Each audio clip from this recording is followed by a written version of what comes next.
মর্মপ্রিয়ার মধ্যে দিয়ে আজকে আমরা এখানে এই মানববন্ধনটা করছি। কিছুদিন আগে আমরা এখানে একটা মানববন্ধন করেছিলাম যাতে আমাদের সার্বজনীন শারদীয় দুর্গাপূজা নিরাপত্তার মধ্যে হয়। সেখানেও আমাদের মনে অনেক ক্ষোভ, অনেক উদ্বেগ, অনেক দুঃখ ছিল। আজকে যে কিশোরী মেয়েটি দলবদ্ধ ধর্ষণের শিকার হয়ে জীবন তাকে দিতে হলো এবং তার বিচার চাওয়ার জন্য পাহাড়ি মেয়ে সে দলবদ্ধ ধর্ষণের শিকার হলো, তার বিচার চাইলো কে? পাহাড়িরা। তাদের উপর আবার তাদের অত্যাচার করা হলো, তাদেরকে হত্যা করা হলো, তাদের উপর নির্যাতন চালানো হলো, তাদের বাড়িঘর পুড়িয়ে ফেলা হলো। তার মানে কি?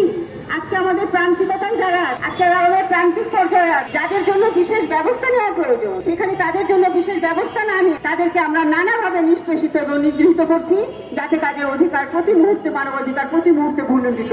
আমরা জানি আমাদের সংবিধানে লেখা আছে বাংলাদেশের সকল মানুষের ধর্ম, বর্ণ, গোত্র নির্বিশেষে সমান অধিকার। সেটা কি কেবলমাত্র আমাদের কাগজের সংবিধানেই থাকবে? এটা বাস্তব প্রতিফলন কি আমরা দেখবো না? আজকে আমরা যদি দেখি